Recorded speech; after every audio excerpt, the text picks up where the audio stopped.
Everyone at the shooting range laughed at her old rifle until she pulled the trigger and made them all eat their words. You ever notice how sometimes you can feel when you're being judged even before a single word gets said? That's exactly what hit Danielle Foster the moment she stepped inside Sun Valley Shooting Range in Mesa, Arizona. She wasn't wearing tactical boots or a flashy jacket lined with patches. No fancy rifle case, no sunglasses tucked onto her head. Just Danielle in her scuffed sneakers, a plain gray hoodie that had seen better days, and a soft green backpack slung over her shoulder. The range smelled like oil and gunpowder, loud pops echoing off the concrete walls. Most folks were busy with their targets, but a few heads still turned. The looks weren't friendly. They weren't mean either. Just that tight little smirk people get when they think they know exactly who you are. Danielle kept her head low and moved toward an empty lane near the back. She carefully unzipped her bag, pulling out an old bolt-action rifle. Nothing shiny or new. The worn wood of the stock looked like it had 1,000 stories carved into it. At the counter, a tall man with a ball cap and a trimmed beard leaned in to whisper to another regular. His voice wasn't quiet enough. "New girl, looks like she brought a museum piece." They chuckled, not even bothering to hide it. Danielle heard them. Of course she did. But she didn't flinch. She just loaded a few rounds with slow, steady hands. She knew places like this, knew these types of people even better. But if they thought today was going to be a show, they had no idea what was coming. But little did they know, the real show hadn't even started yet. The first shot she fired cracked through the air, clean, sharp, and steady. No drama, no flair, just a neat little hole dead center on the target. Most folks didn't even notice. But one guy did. A younger man in a red flannel shirt, maybe mid-20s, leaned over from the next lane, smirking like he was sharing a joke no one asked for. "Nice shot, Grandma," he said, loud enough for everyone around to hear. Danielle didn't even glance at him. She chambered another round with the same calm hands and squeezed off a second shot. Another bullseye. Still, she said nothing. Let them think what they wanted. Talking had never gotten her anywhere worth going. Behind her, the whispers started to build, soft at first, then louder as more people took notice. A woman in a tactical vest nudged her buddy and laughed under her breath. "You think she even knows what she's doing? Probably watched a YouTube video before she got here." "Maybe she thinks it's like bowling," her buddy added, chuckling. Danielle stayed locked in. Breath in, exhale, pull. One hole after another, close enough to touch. A short, stocky man with a clipboard, the range manager, judging by the way he barked orders, spotted the tiny crowd starting to gather near her lane. He adjusted his hat and strode over, wearing a grin that was trying too hard. "You new here?" he asked, louder than necessary. Danielle gave a small nod without looking up. "First time here." The man chuckled like he didn't quite believe her. "Well, we're holding a little friendly competition today. You're welcome to sign up if you want. You know, for fun." There it was. The challenge dressed up as an invitation. Danielle quietly clicked the safety on her rifle and rested it against the booth wall. "Maybe," she said, voice calm and even. The man gave a tight smile before walking back toward the front desk, already writing her off in his head.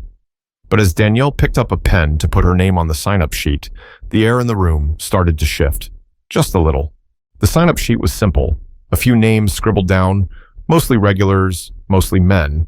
The kind who carried themselves like they already knew they'd win. Danielle held the pen for a moment longer than necessary, the cheap plastic feeling awkward between her fingers. She hadn't competed in anything since the army, hadn't touched a rifle outside her workroom in almost 3 years. "You don't have to prove anything," she told herself. "You didn't come here for this." But then she heard it again, the low hum of laughter from the flannel shirt guy and his friends. "Bet she can't even hit the broadside of a barn," he muttered, not even trying to lower his voice. Danielle pressed the pen harder against the paper than she meant to, scrawling her name across the bottom of the list, Danielle Foster. "You sure about that, ma'am?" the man with the clipboard asked as she handed it back. "I'm sure," she said simply. The man gave a small shrug, the way someone does when they think they're doing you a favor by humoring you. "All right, we'll call your name when it's your turn. Good luck out there."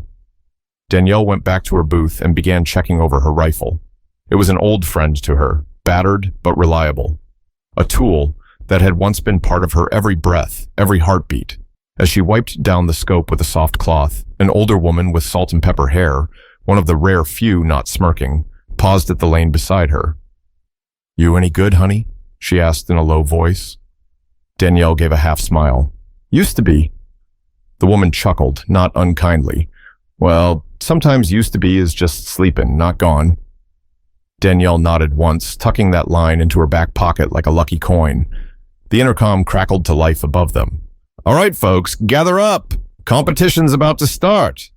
Targets were being reset. Rifles were being cleaned. People were stretching their arms like they were prepping for a boxing match. Danielle closed her eyes for a brief second.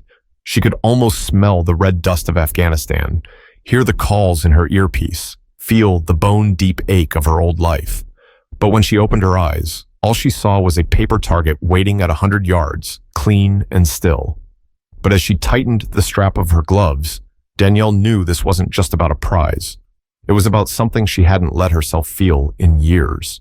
The crowd bunched up near the benches, energy buzzing like a soda can ready to pop. A young employee in a navy polo grabbed a clipboard and called out the first name. "Jason Weller, you're up." The man in the red flannel, Jason, winked at Danielle as he walked by. "Watch and learn, sweetheart." He swaggered up to the firing line, twirling his semi-automatic rifle a little for show. His shots rang out fast and loud, punching through the targets with decent accuracy. The regulars clapped and hollered after he finished, high-fiving him as he strutted back to his seat. Next few shooters did all right. Some better, some worse. Nobody extraordinary, just enough swagger to keep the noise alive. Danielle kept her head low, cleaning the bore of her rifle one more time, checking every screw, every seam. She wasn't nervous. She wasn't even angry. She just wanted it done. Then the name called out over the speaker, slicing right through the chatter. "Danielle Foster!" The room didn't exactly fall silent, but the sound dipped. That slight drop you feel before something important happens. Danielle stood up and slung her rifle over her shoulder. Her boots made small, steady sounds against the concrete as she walked to the line. "Bet she doesn't even know how to load it," Jason said, laughing with his buddies. Someone else mimicked fumbling hands, pretending to drop an invisible rifle. Danielle didn't say a word. She placed her rifle down, adjusted the scope, and set her stance. It was automatic, muscle memory from years she rarely let herself think about. The rules were simple: 5 shots, moving targets, fast pace, points for accuracy and speed. "Whenever you're ready," the employee called. Danielle inhaled through her nose and let it out slowly. The world tunneled down. The laughter, the chatter, the flashing cameras. It all blurred. First target zipped across from left to right. Danielle squeezed. 1 shot, dead center. Second target jerked upward. Another shot, straight through the heart. By the third target, the range had gone quiet. No more jokes, no more snickers. Fourth, fifth. Every bullet found its mark with a grace so effortless it almost looked fake. When she finished, Danielle clicked the safety back on and stepped away from the booth like she was setting down a coffee cup. No celebration, no big reaction. The manager cleared his throat awkwardly at the front. Highest score so far," he mumbled, glancing at the digital display that showed a near-perfect score. Jason stared, mouth hanging open. His buddies shifted awkwardly, finding other things suddenly very interesting on the walls. Danielle didn't gloat, didn't even smile. She simply picked up her rifle, slung it back over her shoulder, and headed for the benches without looking at anyone. But even as she sat back down, she knew the real silence was just beginning, and it was louder than any gunshot could ever be. The next few shooters came and went, but nobody was really paying attention anymore. Not after Danielle. Every loud bang that missed, every target that wobbled instead of dropped clean, just made the room feel heavier. Folks who'd laughed earlier now watched Danielle out of the corners of their eyes, not with mockery, but with a strange, uncomfortable kind of curiosity. Jason Weller sat stiffly on the bench beside his friends, jaw clenched so hard you could see the muscles twitch. Every now and then he threw a glance at Danielle, like he was trying to figure out who, or what, he'd just witnessed. Danielle sat still, legs crossed at the ankle, hands folded loosely in her lap. Her rifle leaned against the wall beside her like it wasn't even important. A woman wearing a pink camo hat walked up holding 2 coffees. "You want one?" she asked hesitantly, holding a cup out. Danielle looked up, smiled politely, and shook her head. Thanks, but I'm good. The woman bobbed her head quickly and scurried off, her cheeks flushing red. She hadn't offered coffee to anyone else. The final names were called. The leaderboard blinked on the screen behind the front counter, rows of scores stacked up neatly. Danielle's name sat at the very top, a clean, cold fact staring everyone in the face. The manager walked to the center of the range, clipboard in hand, trying to sound enthusiastic. All right, looks like our winner today is Danielle Foster. He clapped a little too fast. A few others joined in, their applause awkward, unsure whether to cheer or apologize. Danielle stood up and walked forward, no swagger, no smug grin. The prize was a gift card and a cheap plastic trophy. She took them both with a small nod, tucking them into her backpack like they were grocery receipts. Someone from the back, probably one of Jason's friends, mumbled under his breath. She must have gotten lucky. Danielle turned her head slightly, finally speaking loud enough for the whole room to hear. Luck doesn't group shots like that. There was a flicker, just a flicker, of the old fire in her voice. The fire that used to come out when it really mattered. Nobody laughed this time, nobody dared.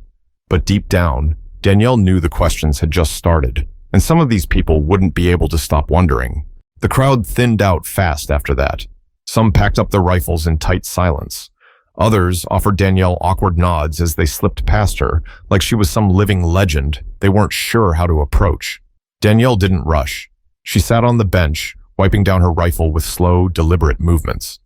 She could feel the tension swirling in the room, the way people stole glances, the way conversations fizzled out when she got too close. Jason lingered near the lockers, pretending to dig through his duffel bag. He kept peeking over like he wanted to say something, but couldn't quite swallow his pride. Finally, he pushed off the wall and walked toward her. His boots scuffed loudly against the floor. "You military?" he asked, voice tight.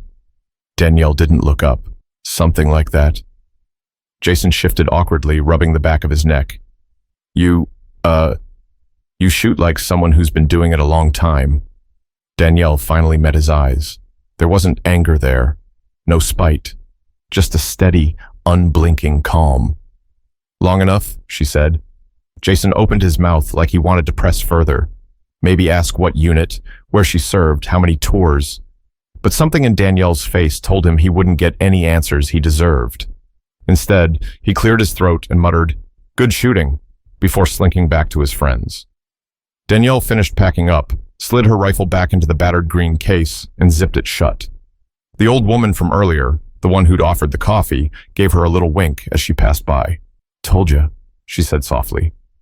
Sleeping, not gone. Danielle allowed herself a tiny smile. She swung the backpack over her shoulder and headed toward the parking lot. The late afternoon sun was brutal, baking the blacktop into waves of heat. Danielle didn't mind. She welcomed the weight of the heat pressing down. As she reached her car, a beat-up dark blue Honda Civic, a voice called out behind her. "Ma'am!" It was the range manager jogging to catch up, clipboard flapping against his side. "You ever think about competing professionally?" he asked, panting a little. "We got connections. There's tournaments, big money, real opportunity." Danielle smiled politely, unlocking her door. "Not interested," she said. "Are you sure? I mean, with your skills." Danielle shook her head slowly. "I didn't come here to prove anything to anybody." She slid into the driver's seat, started the engine, and let the soft rumble wash over her. As she pulled away, she glanced once in the rearview mirror. The shooting range grew smaller, smaller, until it disappeared in the shimmering heat. And just like that, Danielle Foster melted back into the ordinary world.